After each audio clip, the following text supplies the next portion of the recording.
Manager ने कहा कि ठीक है 21 लड़कों पे केस किए हैं, अभी केस को होल्ड कीजिए, 4 तारीख को वोट का रिजल्ट आएगा, अगर जयराम महतो एमपी बन गया तो केस वापस कर लीजिएगा, नहीं तो बवाल कर देगा। ये फेंक नहीं रहे, पता कर लीजिएगा, चंद्रपुरा का प्लांट सामने है, बोकारो जिला में पड़ता है। और जैसे ही हम 4 तारीख को चुनाव का रिजल्ट आया, चुनाव में हमारी हार हुई, केस 5 तारीख को तेनुघाट ट्रांसफर हो गया। नहीं बदलेगा।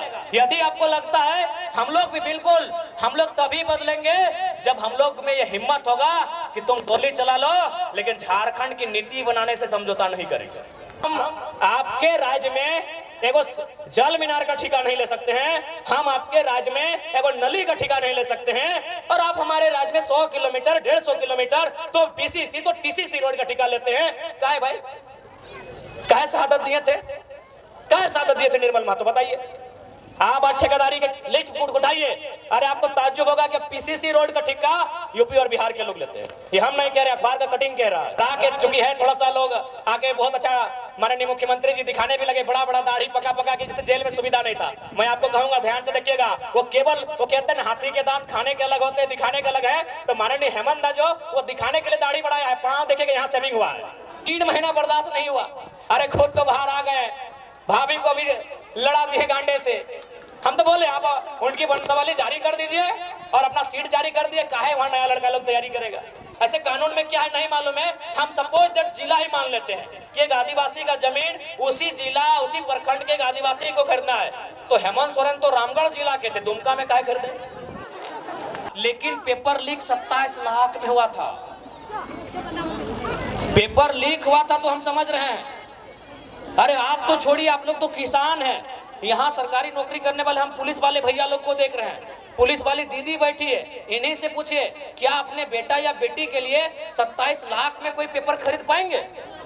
कहाँ लड़ पाए आप बताइए। तो रामगढ़ में बूढ़ा काप में एक बच्चे का कैंसर से मौत हो जाता है, अभी भी कंपनी चल रही है। काहे कंपनी चल रही है ना, वहाँ के जो नेता है, कंपनी का जो नाती है मालिक का, उसको केक खिलाने जाता है। ठीक है, पूजा सिंघल को अपने अरेस्ट कर लिया, उसका हॉस्पिटल तभी भी खड़ा है। पूजा सिंघल को अपने अरेस्ट कर लिया, हॉस्पिटल तभी भी खड़ा है। क्या कबाड़ लिए, क्या कबाड़ लिए?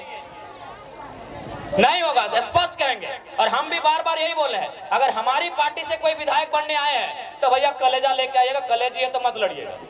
तो आज हमने विधानसभा के आवे के मकसद, विधानसभा में आवे के मकसद पहला ही है कि इस राज्य के खातिर एक स्थानीय नीति बनेगा। स्थानीय नीति के मतलब देख ले कैसे, स्थानीय नीति बनतो तो ओकर से लाभ झारखंड के लोग के मिलतो। जैसे देख दीदी सब तो नहीं, इतना जन भारी संख्या में आइले जुटला, बताओ तो यहाँ डॉक्टर नहीं तो नहीं कहेगा,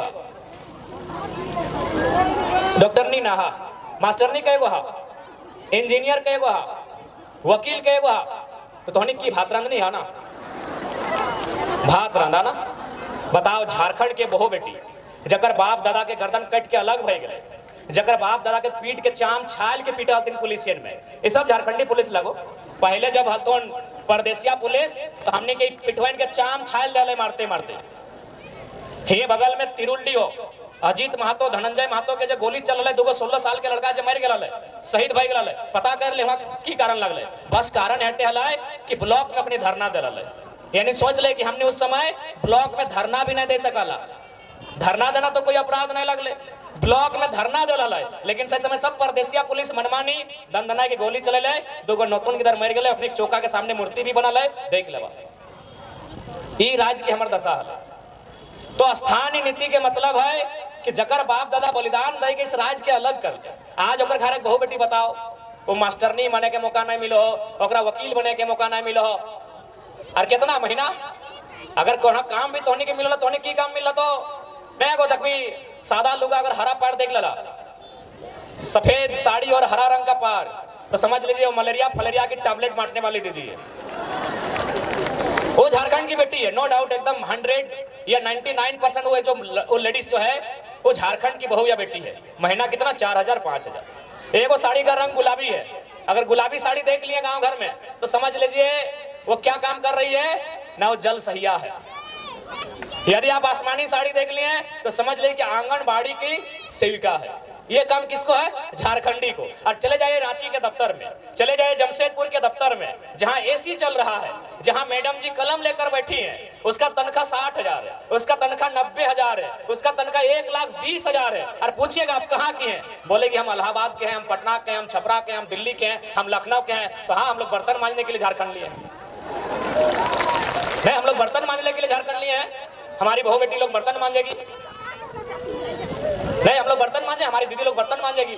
और ये हम नहीं कह रहे हैं, ये आंकड़े कह रहे हैं, सरकार के आंकड़े कह रहे हैं कि 75,000 झारखंड की 75,000, उसमें मैक्सिमम आदिवासी घर की बेटियां दिल्ली में, चेन्नई में, बंबई महानगरों में दाई का काम करती है। ये आंकड़े कहते हैं 75,000। यानी जिनके लिए राज बना है उनके घर की बहू बेटियां दिल्ली में जाके नौकरानी का काम करती है, और जिनका इस राज से वास्ता नहीं वो मलकती है, चमकती है और महारानी का काम करती है। ये हमारे राज्य की दुर्दशा है। हमें उन बहनों से भी शिकायत नहीं है, हमें शिकायत हमारी सरकार से। वो दिल्ली की बहन हो चाहे पटना की बहन हो, हमें उससे कोई शिकायत नहीं है। शिकायत हमारी सरकार से है कि आप इस राज्य से बाहर लोगों को अवसर क्यों देंगे, क्यों देंगे? ये राज्य हमारा है, इस राज्य में गैर राज्यों को अवसर क्यों मिलेगा? अगर उनको ही अवसर देना था, यदि एचआर बन के यूपी के लोग ही आते, ठेकेदारी करने के लिए बिहार के लोग आते, नर्स बनने के लिए उड़ीसा के लोग आते, और यदि कंपनी को चलाने के लिए बंगाल के लोग आते, तो निर्मल महतो को गोली काहे चलाए थे भाई? निर्मल महतो क्या माने, काहे शहादत दिए थे, काहे शहादत दिए थे निर्मल महतो, बताइए। आप आज ठेकेदारी के लिस्ट उठाइए, अरे आपको ताज्जुब होगा कि पीसीसी रोड का ठेका यूपी और बिहार के लोग लेते हैं। ये हम नहीं कह रहे, अखबार का कटिंग कह रहा है। 80% पीसीसी रोड का ठेकेदारी अब यूपी और बिहार के लोग झारखंड में करते हैं। तो झारखंड के लोग क्या करेंगे? देखो, जिनको हमारी बात बुरी लगती है लगे भैया, लेकिन जो जेन्युइन बात है हम वही कहते हैं। हम आपके राज्य में एगो जल मीनार का ठेका नहीं ले सकते हैं, हम आपके राज्य में एगो नली का ठेका नहीं ले सकते हैं, और आप हमारे राज्य में 100 किलोमीटर 150 किलोमीटर तो पीसीसी तो टीसीसी रोड का ठेका लेते हैं। क्या है भाई, ये व्यवस्था कैसे चलेगी? ये कौन सी व्यवस्था है बताइए आप? ये कौन सी व्यवस्था है? ये कौन सा अलग झारखंड राज्य है? इसलिए झारखंड राज्य अलग नहीं हुआ था। इसलिए आज हमारी लड़ाई किसी गैर राज्य से नहीं है। जो लोग गैर राज्य के हैं वो हमारे बड़े भाई समान है। हमने शुरू से कहा है, बिहार हमारा मंझला भाई है, बंगाल हमारा बड़ा भाई है, और उड़ीसा हमारा संजला भाई, हम तो छोटा भाई है, 4 भाई हम लोग। लेकिन ये भी तो नियम है, ये भी नियम है ना कि अगर 4 भाई में खेत का बंटवारा हो जाए तो क्या बड़ा भाई छोटा भाई का खेती करता है? सिंपल बात है भाई, यहाँ लड़ने झगड़ने की कोई बात ही नहीं है। यहाँ बिहारी झारखंडी और बंगाली झारखंडी करने की बात ही नहीं है, सिंपल सा बात है। अभी अगर 4 भाई में अगर जमीन का बंटवारा हो गया तो क्या बड़ा भाई जबरदस्ती छोटा भाई को खेत काट के ले जाएगा क्या? सिंपल सा बात है। तो बंटवारा हो चुका है, किसी के पास 94,000 वर्ग किलोमीटर है, किसी के पास 88,000 वर्ग किलोमीटर है, किसी के पास 1,55,000 वर्ग किलोमीटर है, हमारे पास सबसे कम 79,000 वर्ग किलोमीटर है। हमारी जमीन पे नजर नहीं गड़ाइए, हमारी जमीनों पे नजर नहीं गड़ाइए, हमारे खदानों पे जमीन नजर नहीं गड़ाइए, हमारे रोजगार पे नजर नहीं गड़ाइए, हमारी परंपरा हमारी संस्कृति पे नजर मत गड़ाइए। हमारी लड़ाई कहीं गलत नहीं है, क्योंकि हम लोग कमजोर हैं, इस बात को मानिए। क्योंकि ये निर्मलदा का दौर नहीं है, ये गुरु जी का दौर नहीं है, ये बिरसा भगवान का दौर नहीं है, और हमारे नेताओं की गलती के कारण, हमारे नेताओं के लालच के कारण हम लोग हैं कमजोर। अब लालच ही कहिएगा ना। अब बताइए, नेताजी गए हैं आपके वोट से जीत के और पार्टनरशिप कर रहे हैं विष्णु अग्रवाल से, नाम आपको मालूम है, छोड़िए कि गलत बोल रहे हैं। अरे आपको पार्टनरशिप ही करना था तो देवेंद्र मुंडा से करते, देवेंद्र महतो से करते, जो लोग आपको वोट दिया। क्या गलत बोल रहे हैं? हमारे नेताओं की उदासीनता, हमारे नेताओं की स्वार्थ नीतियां आज हमारे इस राज्य को कंगाल कर रही है। आज देखिए, माननीय मुख्यमंत्री का उदाहरण लीजिए। क्या आपको लगता है, मैं आज आदिवासी समाज से ये सवाल करता हूं, और आदिवासी नहीं, आदिवासी में भी आप 35-36 प्रकार के समुदाय आते हैं, सवाल करता हूं, क्या पूरा समाज और एक तरफ मुख्यमंत्री, आपको नहीं लगता है अगर सच में अगर वो संथाल हितैषी ही होते हैं तो चंपई कुर्मी थोड़ी थे, चंपई सोरेन कुर्मी थोड़ी थे, चंपई सोरेन कोयरी तेली थोड़ी थे, चंपई सोरेन भी संथाल समाज के ही बेटे थे। 3 महीना बर्दाश्त नहीं हुआ, अरे खुद तो बाहर आ गए, भाभी को भी लड़ा दिए गांडे से। हम तो बोले आप उनकी वंशावली जारी कर दीजिए और अपना सीट जारी कर दिए, काहे वहां नया लड़का लोग तैयारी करेगा। 3 महीना बर्दाश्त नहीं कर पाए, ये लोग 4 साल 5 साल, कोई हजारीबाग में चूल पका के आया है, कोई जमशेदपुर में 10 साल अप्रेंटिस का काम करके आया है, कोई धनबाद के कोयला खदानों के अंदर प्रैक्टिस करके आया है, 10 साल तक प्रैक्टिस किया है, और आप 3 महीना बर्दाश्त नहीं कर पाए, तुरंत सीएम का कुर्सी आपको चाहिए।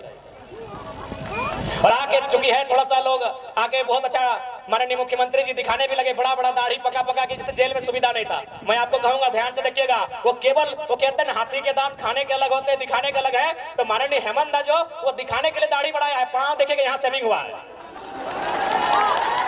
पांव देखिएगा, क्योंकि लोग आपको बताएंगे कि जेल में सुविधा नहीं थी, जेल में हमारे साथ वहां भी अत्याचार हो रहा था, गरीब आदिवासी है वहां भी अत्याचार हो रहा था। ध्यान से पांव को देखिएगा, ईमानदारी से बोल रहे आप चेक कीजिएगा, पांव का सेविंग हुआ है। ये दिखाना होगा ना भैया, आप नोट नहीं किए, आप भावनाओं में बह गए कि चलिए बाहर आ गए हैं, ठीक है, उनके प्रति अगर जेल में थे हमारी भी हमदर्दी है, लेकिन अगर वो राज को छलने का काम करेंगे, केवल अपने परिवार का जेब भरने का काम करेंगे, तो हम हेमंत से भी सवाल करेंगे, अर्जुन मुंडा से भी सवाल करेंगे, और सुदेश महतो से भी सवाल करेंगे। आपके साथ अगर अन्याय होगा तो हमदर्दी रहेगी।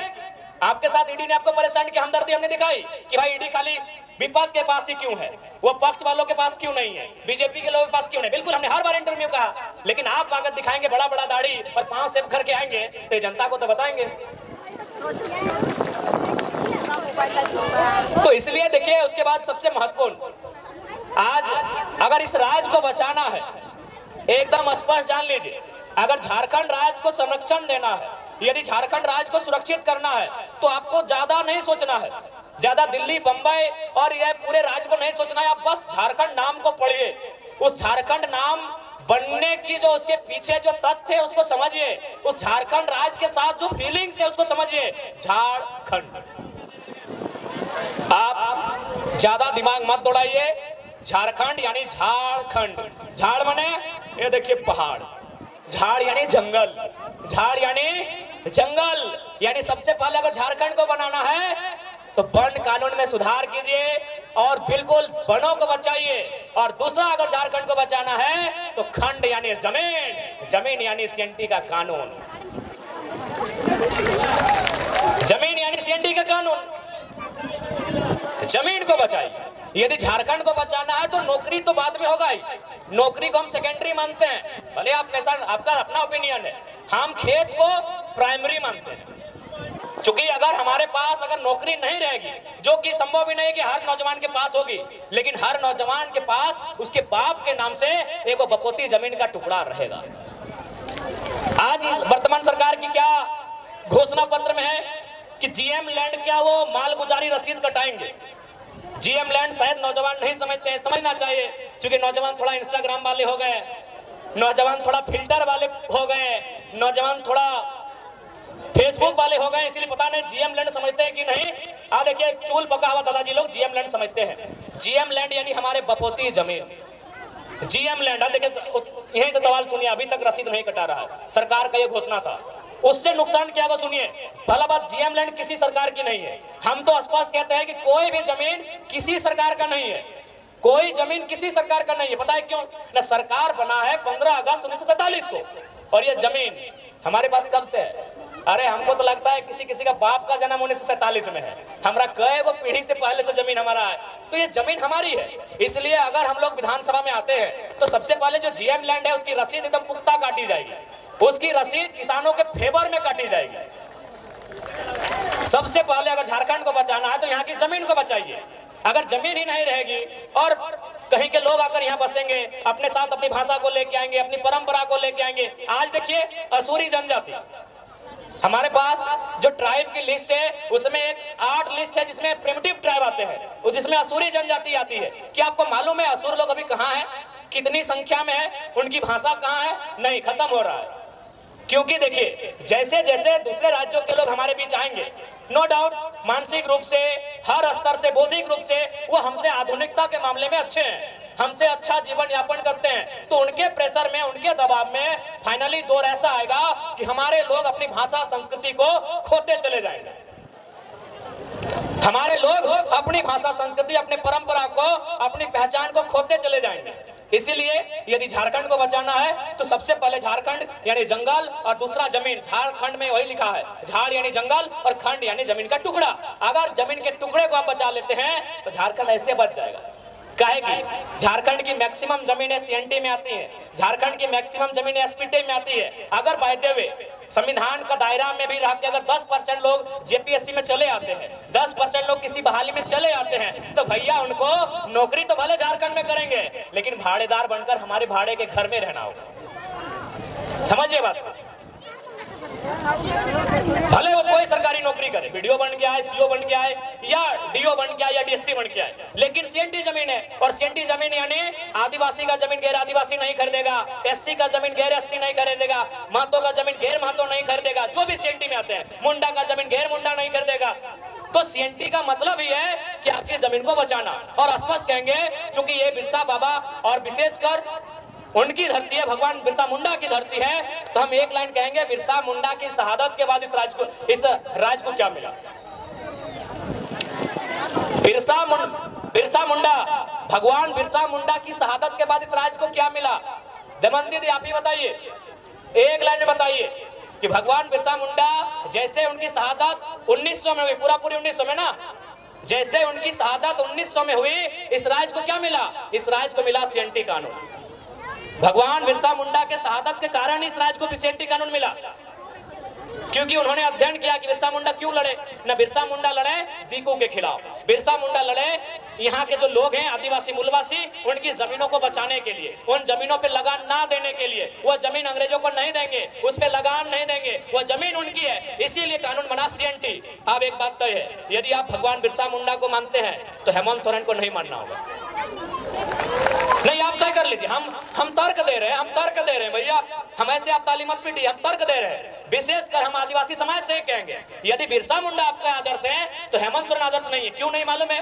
क्योंकि बिरसा मुंडा या सीएनटी कानून को समझिए, तो सीएनटी कानून में क्या कहता है कि आदिवासी, मैं आदिवासी पे ही बात करता हूं, कि एक आदिवासी का जमीन एक आदिवासी खरीदेगा, एक आदिवासी का जमीन आदिवासी खरीदेगा, लेकिन उसी थाना में, चलिए उस समय थाना तब जिला बन गया है, या फिर हम प्रखंड मान लेते हैं, चलिए हम ऐसे कानून में क्या है नहीं मालूम है, हम सपोज दैट जिला ही मान लेते हैं कि एक आदिवासी का जमीन उसी जिला उसी प्रखंड के एक आदिवासी को खरीदना है। तो हेमंत सोरेन तो रामगढ़ जिला के थे, दुमका में काहे खरीदे? तर्क से बात कीजिए, ऐसे हवाई बात नहीं करेंगे। ये इसका मतलब वो बिरसा भगवान खुद नहीं मानते हैं। हेमंत सोरेन खुद देखिए, माला चढ़ाने से बिरसा भगवान के आप अनुयायी नहीं हो गए। अगर हेमंत सोरेन जी ने बिरसा भगवान पे माला चढ़ा दिया तो उसके अनुयायी नहीं हुए। वो चाहते क्या थे? वो उनके मरने के बाद जो कानून बना, क्या उस कानून को हेमंत सोरेन मानते हैं? मेरा एक ही सवाल है। बिरसा भगवान के मरने के बाद एक कानून बना, उस कानून का नाम है छोटा नागपुर टेनेंसी एक्ट। वो कानून तैयार होना स्टार्ट हुआ 1902 में और फाइनल हुआ नवंबर का महीना 1908 में। ये कानून बना बिरसा भगवान की शहादत के बाद। तो क्या माननीय मुख्यमंत्री उस कानून को मानते हैं? जी नहीं, धज्जियां उड़ाते हैं, उस कानून की धज्जियां उड़ाते हैं। उनका जमीन रांची में, उनका जमीन रामगढ़ में, उनका जमीन बोकारो में, उनका जमीन धनबाद में, उनका जमीन दुमका में, 5 जिला में हम जानते, बाकी आप जानिए, बाकी आप जानिए, बाकी भैया आप जानिए। देखिए, आज लोगों को हमसे हालत इसलिए खराब है कि हम सरल शब्दों में लोगों को बहुत गहरी गहरी और रहस्यमयी बातों को समझा देते हैं। जो बातें उलझी हैं उन बातों को सुलझाते हैं। इसीलिए आज हमें लोग जानते हैं कि ये लड़का लीडर तो है ही, साथ में टीचर का काम करता है। और समाज में आप लीडर पैदा होने दीजिए, टीचर पैदा मत होने दीजिए। इसीलिए लोग इतना केस करता है हम लोग के ऊपर। नहीं, एक सिंपल सा बात है, हेमंत सोरेन आदरणीय मुख्यमंत्री बड़े भाई उनको बोल रहे हैं, बिल्कुल बिरसा भगवान के सिद्धांतों को नहीं मानते हैं। अगर मानते हैं तो चलिए आपसे कहेंगे, आपने जिन वैसे भी आदिवासी का ही जमीन खरीदा, अभी कितना करोड़ों का था, बोकारो वाला तो पेपर भी देख लीजिए, कटिंग 20 करोड़ बताया जा रहा है उसका अनुमान। आप उस आदिवासी परिवार का जमीन वापस कीजिए, हम मानेंगे आप आदिवासी हितैषी भी हैं और आप बिरसा भगवान को मानने वाले भी हैं। तो इसलिए अगर हम लोग सरकार में आते हैं तो देखिए, मेरा जो दिल कहता है, हम भी चूंकि किसान का बेटा है, हमारा कौम भी जो कुर्मी का अर्थ आता है कोड़ना, कोड़ना यानी मिट्टी कोड़ना, तो हमको भी लगता है चाहे आदिवासी की समस्या है, चाहे गैर आदिवासी रहे, मूलवासी रहे या ओबीसी रहे, किसी की रहे, पहली समस्या जमीन की है। आज हमारी जमीनों को जबरन कब्जा किया जा रहा है, आज जबरन हमारी जमीनों पर फैक्ट्री लगाई जा रही है, आज जबरन हमारी जमीनों पर सड़क पार किया जा रहा है। इसलिए हम लोग सबसे पहले जमीन कानूनों को सुधार करेंगे। अगर जमीन रहेगा तभी हम जिंदा रहेंगे, नहीं तो किसी रेलवे रेलवे प्लेटफॉर्म में वो कटोरी लेके क्या बोलते हैं, गुलगुलिया। हालांकि माफी चाहते हैं इस शब्द के लिए, लेकिन जो सच्चाई है कहते हैं वो गुलगुलिया कोई बंजारा बोलता है, वही हमारा और आपका जीवन होगा। क्योंकि गुलगुलिया कोई नदी के किनारे पैदा नहीं हुए हैं, गुलगुलिया आकाश से टपके हुए लोग नहीं है, ना ही धरती को चीर के आए हैं। किसी और नर और नारी ने उनको जन्म दिया है, और वो नर नारी उसका भी कहीं खेत खलिहान होगा, उसका भी कहीं बाग बगीचा होगा, लेकिन आज उसके पास नहीं है। शायद इसी प्रकार जैसा आज हमारे साथ हो रहा है, उसके साथ 100 साल पहले हुआ होगा। आज जिनको हम बंजारा कहते हैं, आज जिनको हम गुलगुलिया कहते हैं, आज जिनके पास माने सर ढकने के लिए छत नहीं है, जिनके पास कदम रखने के लिए एक बित्ता जमीन नहीं है, वो हमेशा ऐसे नहीं थे, वो हमेशा ऐसे नहीं थे। उनके पास भी इसी दुनिया में, इसी जहान में, किसी कोने में जरूर एक जमीन का टुकड़ा होगा, जहां उनके पूर्वजों का आशियाना होगा, जहां की सुबह और शाम वो अपने परिवार के साथ जीते होंगे, खाते होंगे, एक साथ रहते होंगे। लेकिन आज उनके पास कुछ नहीं है। चले जाइए रांची का रेलवे स्टेशन, चले जाइए धनबाद का रेलवे स्टेशन, चले जाइए कोई भी रेलवे स्टेशन, आपको मिलेंगे वो लोग। तो हम नहीं चाहते हैं कि झारखंड के लोगों की दशा ये हो। इसलिए अगर हम लोग गवर्नमेंट में आएंगे तो सबसे पहले यहाँ के जो जमीन कानून है मजबूती से लागू करेंगे, उनको और प्रभावी बनाएंगे, ताकि यहाँ के लोगों, भोले भाले लोगों की जमीन कोई हड़प ना ले। उसके बाद जो सबसे महत्वपूर्ण है नौजवान। आज अगर नौजवानों की बात करें तो उनमें निराशा है। आज अगर नौजवानों की बात करें तो 10 साल एक कोचिंग संस्थान को समर्पित करते हैं। आज वो 10 साल 15 साल तैयारी करते हैं। कोई धनबाद में, कोई हजारीबाग में, कोई रांची में, कोई जमशेदपुर में। किसी की आंख की रोशनी चली जाती है, चश्मा चढ़ाना पड़ता है, किसी का पेट बाहर आ जाता है। देखिए सबका थोड़ा थोड़ा आ गया, किसी का पेट बाहर आ जाता है। देखिए किसी के बाल आधा घुस गए हैं, इधर उड़ गए हैं, चेक कर लीजिए। किसी के बाल सफेद हो जाते हैं, लेकिन इंतजार में रहते हैं कि एक परीक्षा हो। अगर परीक्षा को लिखेंगे ना तो कोई दिक्कत नहीं है, बाल नहीं भी रहेंगे, पेट फूल भी जाए, मोटा भी जाए, लेकिन घर परिवार चलेगा। एक नौजवान को सबसे ज्यादा चिंता अपने स्वस्थ शरीर की होती है, लेकिन अपने स्वस्थ शरीर को हम लोग गला देते हैं। क्या गलत कह रहे हैं? एक 18 से 25 साल के लड़के को पूछा जाए कि पहली प्राथमिकता क्या है, वो कहेगा मेरा शरीर है। एक 18 साल से 25 साल के लड़के या लड़की से पूछा जाए कि तुम सबसे पहले क्या चाहते हो, अपना शरीर को चाहेगा कि हम फिट रहें, सुंदर रहें, अच्छा रहें, बलशाली रहें। लेकिन आज वही उम्र हम लोग खपा देते हैं कहाँ? हजारीबाग के कोचिंग में। वही उम्र हम लोग खपा देते हैं कहाँ? जमशेदपुर में। वही उम्र हम लोग खपा देते हैं कहाँ? धनबाद में। और परिणाम क्या होता है? 7-8 साल बाद परीक्षा आती है। परीक्षा का नाम लेते हैं सीजीएल जेएसएससी। 28 जनवरी 2024 को हम लोग वो एडमिट कार्ड हाथ में लेके एग्जाम देने जाते हैं। रांची की बहन जमशेदपुर जाती है, जमशेदपुर वाली दीदी गढ़वा जाती है, और 2 घंटा बाद पता चलता है, घर आते आते रास्ते में ही पता चलता है पेपर लीक हो गया। पेपर लीक हुआ है। चलिए पेपर लीक हुआ था, उससे तो समझ सकते हैं कि दोबारा पेपर ले सकते हैं, दोबारा एग्जाम होगा। लेकिन पेपर लीक 27 लाख में हुआ था। पेपर लीक हुआ था तो हम समझ रहे हैं। अरे आप तो छोड़िए, आप लोग तो किसान हैं। यहाँ सरकारी नौकरी करने वाले हम पुलिस वाले भैया लोग को देख रहे हैं, पुलिस वाली दीदी बैठी है, इन्हीं से पूछिए क्या अपने बेटा या बेटी के लिए 27 लाख में कोई पेपर खरीद पाएंगे? इन्हीं से पूछिए, सरकारी नौकरी करते हैं हम, और अपनी बात नहीं करते, हम तो गरीब किसान के लोग हैं। यहाँ देखिए बहुत सारे सरकारी नौकरी करने वाले, नहीं करने से भी इनकी तनख्वाह ठीक ठाक जैसे भी है, क्या ये लोग अपने बच्चों के लिए 27 लाख में पेपर खरीदेंगे? पेपर लीक हो उसका दुख नहीं है, चलिए 15 दिन बाद फिर पेपर ले लेंगे। चलिए सरकार, हम लोग सड़क पे आएंगे, हम लोग आंदोलन करेंगे, हम लोग मसाल जुलूस निकालेंगे, तो सरकार 15 दिन के बाद फिर परीक्षा ले लेगी। लेकिन 27 लाख में पेपर बेचा गया था। कौन सी हमारी माएँ बहनें हैं, कौन से हमारे गार्जियन है जो 27 लाख में अपनी बेटी के लिए एक चपरासी का नौकरी खरीद के ला देंगे? ये सवाल है। कौन सी हमारी दीदी है जो 27 लाख रुपया खर्चा करके अपने बेटे को एक दरोगा बनाएंगे? है हिम्मत क्या? इसलिए अगर हम लोग सरकार में आते हैं तो इस राज्य में नियमित परीक्षा होगा। नियमित मतलब अभी जेपीएससी की बात करें, राज्य की सबसे बड़ी नौकरी की परीक्षा, साल कितना 24, जेपीएससी कितना हुआ है? ये जो हो रहा है अभी कितना? अरे काहे 11, हम 8 बोलेंगे, एक बार में 4 को काहे मानेंगे? मतलब 6 के बाद 7, 8, 9, 10 आप बोल दिए दिन को। वो कहते हैं ना कि राजा ने कहा रात है, मंत्री ने कहा रात है, संतरी ने कहा रात है, रानी ने कहा रात है, जनता ने भी कहा रात है, जबकि ये सुबह सुबह की बात है। तो आपने कह दिया 11 जेपीएससी, मान लेंगे? क्यों मानेंगे? 6 जेपीएससी, 7, 8, 9, 10, 4 बार में आप 1 जेपीएससी लिए, एक टर्म में 4 गो, अभी 252 सीट से क्यों मानेंगे? 1200 सीट देते हम मानते, 1200 सीट देते हम मानते। इसीलिए 7 और ये 8 जेपीएससी, साल कितना? 24, यानी एक साल में 1 जेपीएससी होना चाहिए। क्या गलत बोल रहे हैं? जेपीएससी का मतलब क्या है? पढ़े लिखे नौजवान बताएं। एक साल में 1 जेपीएससी। इसलिए ये तो तय रहेगा कि परीक्षा नियमित होगी और फ्री और फेयर होगी, कदाचार से मुक्त होगी। और जो लोग कदाचार में पकड़े जाएंगे,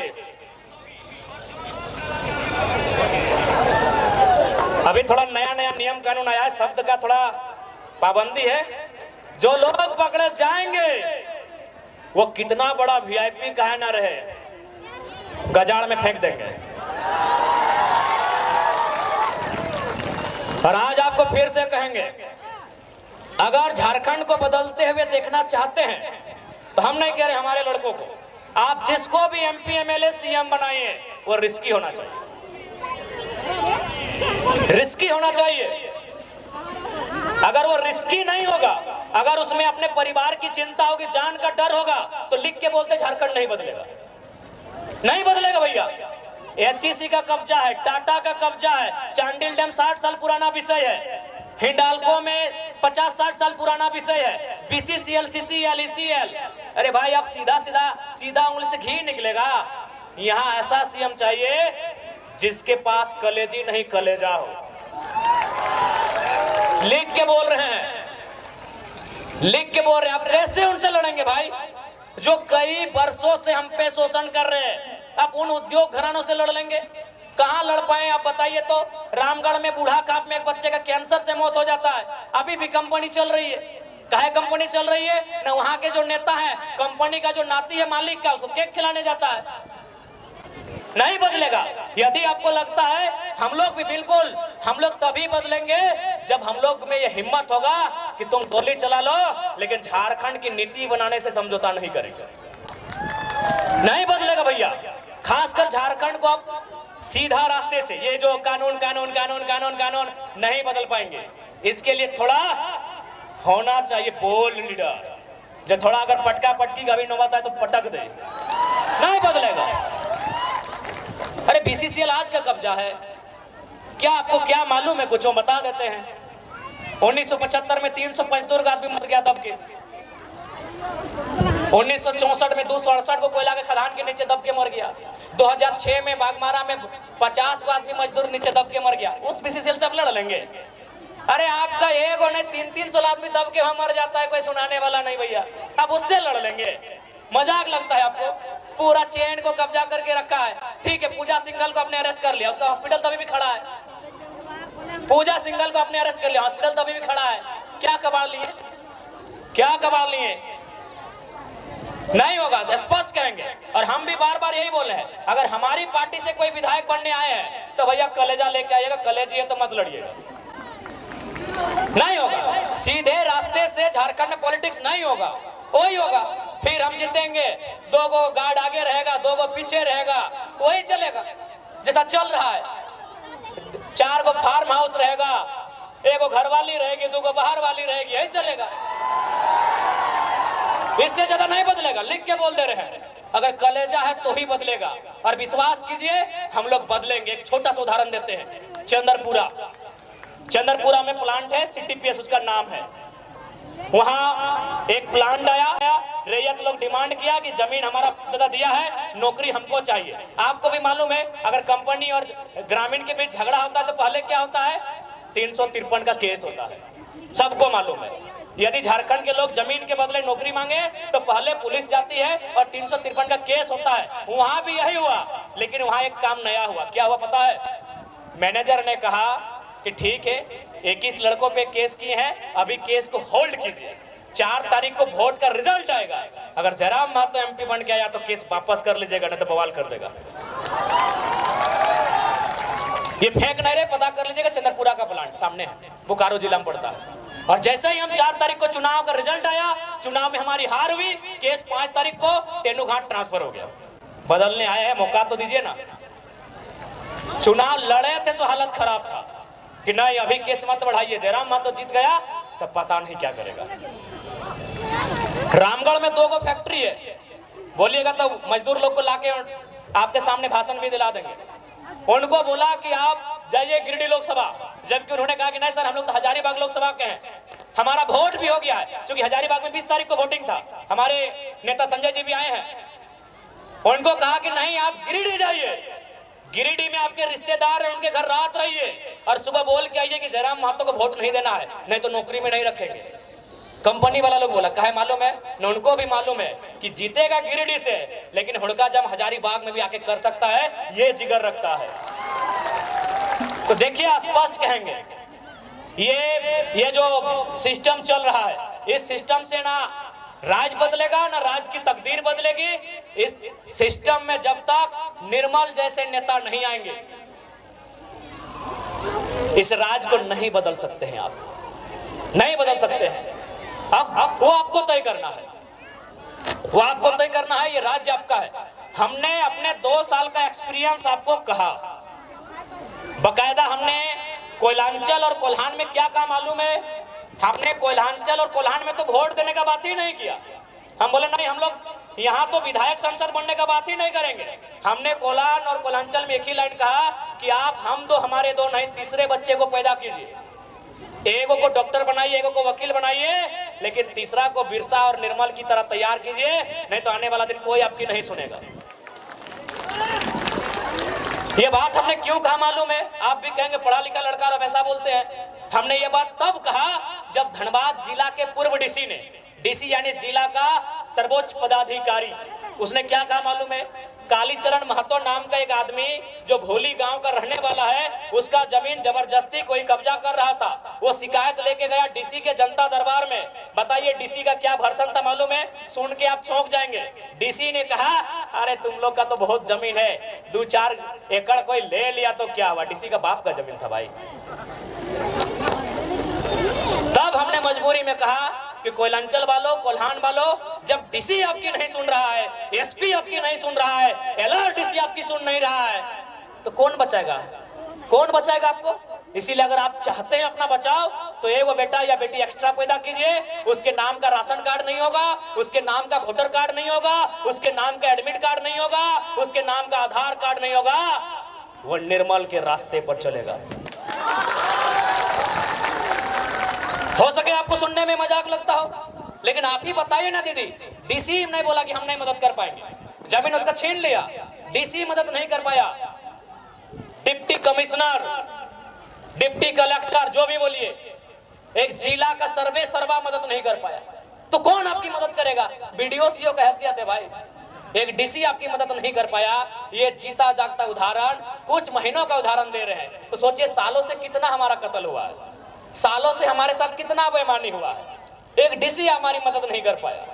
तब हमने ये बयान दिया कि तीसरे बच्चे को जन्म दीजिए, एगो को डॉक्टर, वकील जो बनाना है बनाइए, इंजीनियर बनाना है बनाइए, लेकिन एगो को तो भाई निर्मल महतो के रास्ते पे चलने बोलिए।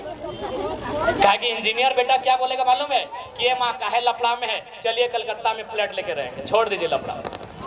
लफड़ा नहीं है, वो आपके बाप दादा की संपत्ति है। इस मिट्टी से आपका इतिहास जुड़ा है, इस मिट्टी में आपके बाप दादा का पसीना टपका है, खून टपका है, और आप एक परेशानी में क्या कह रहे हैं? चलिए कलकत्ता में रह लेंगे, बेंगलुरु में नौकरी करते हैं वहीं रह लेंगे, काहे परेशानी? इसीलिए हमने कहा कि इंजीनियर बेटा हम मानते हैं बेचारा पढ़ा लिखा है, वो नहीं लड़ पाएगा इनसे, इसीलिए हमने मजबूरी में ये लाइन कहा। आज भी कहेंगे, 1000 बार कहेंगे, झारखंड के परिप्रेक्ष्य में 1000 बार कहेंगे कि हम 2 हमारे 2 नहीं, एगो एक्स्ट्रा जन्म दीजिए और उसको निर्मल और बिरसा के रास्ते पर चलने के लिए तैयार कीजिए, नहीं तो कुछ नहीं बचेगा।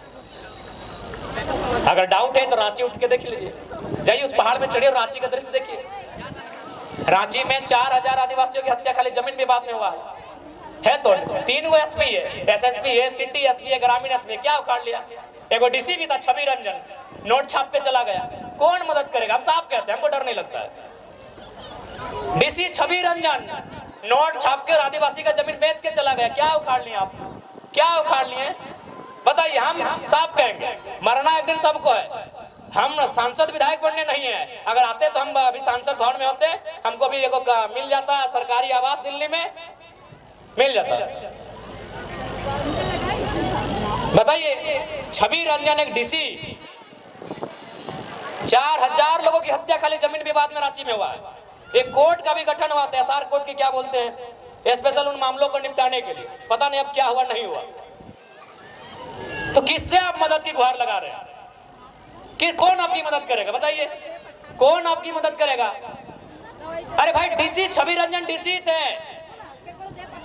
पूजा सिंघल आईएएस थी, अरे वो आपको लूटने के लिए यहाँ आई है, तो किससे मदद की अपेक्षा रख रहे हैं? या तो दो ही रास्ता है, विधानसभा के भीतर अच्छे लड़कों को भेजिए जो फौलादी है, जो बहादुर है, या तो निर्मल बनिए, या तो बिरसा बनिए, कोई रास्ता नहीं है। अगर आपको रास्ता दिखे तो बताइएगा, अगर आपको रास्ता दिखे तो हमको भी बताइएगा। मजबूरी में एक पीएचडी करने वाला छात्र मास्टर ऑफ आर्ट्स इंग्लिश से हम भी फर्स्ट क्लास पास किए हैं, लेकिन आज हम ऐसा बात बोलते हैं तो लोग बोलते हैं तुम 20 उगल रहे हो। भैया मजबूरी है। 2 साल पहले हम लोग भी क्रिकेट फुटबॉल खेलते थे, 2 साल पहले हम लोग भी क्रिकेट फुटबॉल खेलते थे, मेला घूमने जाते थे, दोस्तों संग मूवी देखने जाते थे। ये 2 साल झारखंड को देखने के बाद हम कह रहे हैं कौन बचाएगा? आप ही बता दो। सरकार से उम्मीद कर रहे हैं, तो और एक उदाहरण देते हैं, क्योंकि अतिक्रमण पे बात आती है। हरमू नदी इधर कहीं है रांची में, अतिक्रमण हुआ है। हाँ, हेमंत सोरेन भी मैंने योगी के स्टाइल में बुलडोजर चलाने का आदेश दिए। बुलडोजर चलना स्टार्ट भी हो गया था, लेकिन बुलडोजर चलते चलते रुक गया। क्यों रुका पता है? वो आलमगीर आलम का आवाज था, वो जो अभी जेल में है। तो कैसे इनसे अपेक्षा करेंगे? जो लोग हमारी रक्षा की जिम्मेवारी लेके हमें वही लूट रहे हैं, तो हम किस पे विश्वास करें?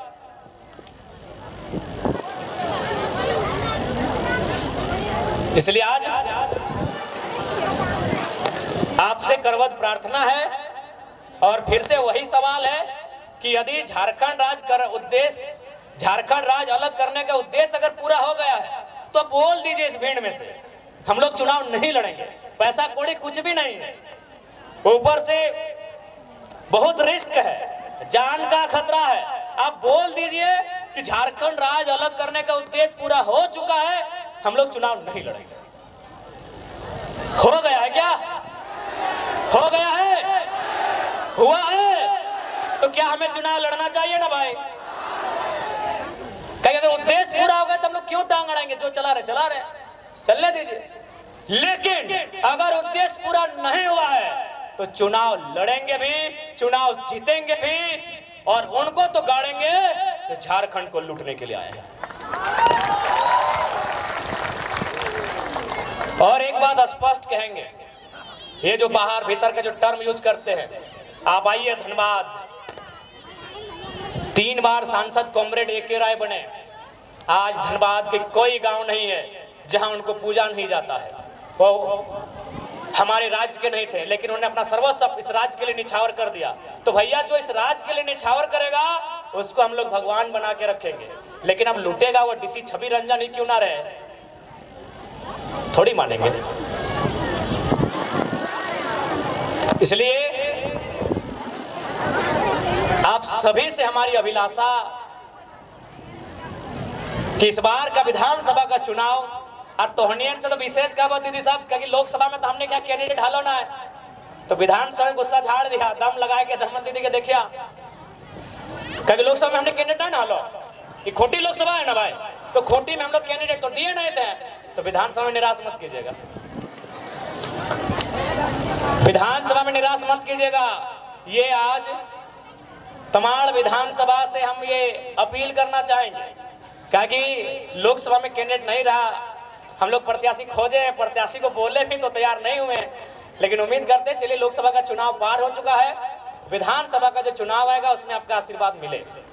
और एक बात स्पष्ट कहेंगे, चुनाव जीतना हारना अलग बात है। जीत गए तो सदन के भीतर से आपकी बात करेंगे, और नहीं जीत पाए तो सड़क में बैठकर, धरने में बैठकर वहां भी आपकी ही बात करते हुए दिखेंगे। आपसे हमारा नाता है, वो नाता रहेगा। आपसे जो हमारा नाता है वो नाता रहेगा, वो किसी भी हाल में नहीं टूटेगा। हम आपके लिए आए हैं, जनता जनार्दन के लिए आए हैं, हम लोग खड़े हैं। खैर देवेंद्र दा तो बता दें कि अपना बाल नहीं काटेंगे। ऐसे बहुत सारे नौजवान जिन्होंने बहुत किस्म का मैंने वचन लिया है। रिजवान जी भी अपना वचन बता दिए। तो हम लोग शौक नहीं है कि विधायक बन के निकल जाए, सांसद बन के निकल जाए। ख्वाहिश यही है कि इस राज्य के लोगों का संरक्षण हो।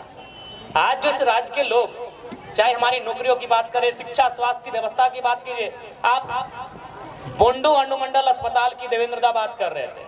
अरे आप रांची नहीं, झारखंड के सबसे बड़े अस्पताल रिम्स की बात कीजिए ना। रिम्स को लेकर कुछ दिन पहले हाईकोर्ट का एक स्टेटमेंट था कि यदि रिम्स इलाज की व्यवस्था नहीं कर पाते हैं तो बंद कर दीजिए व्यवस्था। यानी इस राज्य के सबसे बड़े अस्पताल को हाईकोर्ट ने फटकार लगाया है। तो भाई ये सरकार कर क्या रही है? अपना परिवार का सीट बढ़ा रही है। और वास्तव में इस राज्य में नियोजन नीति है, आपको मालूम नहीं है क्या? इस राज्य में नियोजन नीति है, लेकिन नेताओं के लिए है। जनता की नियोजन नीति बनाने के लिए हम लोग सदन में जाना चाहते हैं। नियोजन नीति है नेताओं के लिए। कैसे से? रांची के कोई क्या थे पूर्व सांसद? ना वो रामटाल जी नहीं, और वो जो सुबोध कांत सहाय, कांग्रेस पार्टी, उनकी बेटिया का क्या कारनामा है भाई? अगर बेटिया चुनाव लड़ गए तो नेता के तो है ही हो कि नेता के लिए नियोजन नीति है। बाप तो रहबे कि यहाँ बेटिया टिकट लेके आ गई। इधर आजसू के नेता है रामगढ़ वाले मौसा जी गिरिडीह से सांसद और मौसी रामगढ़ से विधायक, वहां नीति है। इधर आइए दादा का बात करते, हेमंत दादा हिंदे मुख्यमंत्री, भौजी कल्पना गांडे से विधायक, बसंत भाई और दुमका से विधायक। तो नेताओं के लिए नीति है, हमें नीति नौजवानों के लिए चाहिए। और एक बात, आज जैसा हम लोग क्रांतिकारी सोच के साथ राजनीति कर रहे हैं, यदि हम लोग सफल नहीं होते हैं तो शायद कोई इस राज्य में नया करने का मौका, नया करने के बारे सोचेगा नहीं। हम लोग नया क्या किया आपको देख लिए। आप बार बार कहते हैं कि एक चपरासी बनने के लिए पढ़ा लिखा होना चाहिए, इंटरव्यू होना चाहिए। हम लोग भी जारी किए हैं कि हमारी पार्टी से वही प्रत्याशी बनेगा, उनको क्राइटेरिया दिए हैं। ऐसा नहीं कि जो नहीं पढ़े लिखे नहीं बनेंगे, लेकिन कम, मैक्सिमम वही रहेंगे। अभी यही उदाहरण देते हैं। आपके बीच हमारे 3 प्रत्याशी, हम गिरिडीह वाले हैं, आपके रांची से देवेंद्र दा है, हजारीबाग से संजय मेहता है। क्या क्वालिफिकेशन है? Appearing PhD. Devendra Nath Mahato appearing PhD, Sanjay Mehta MA+ LLB।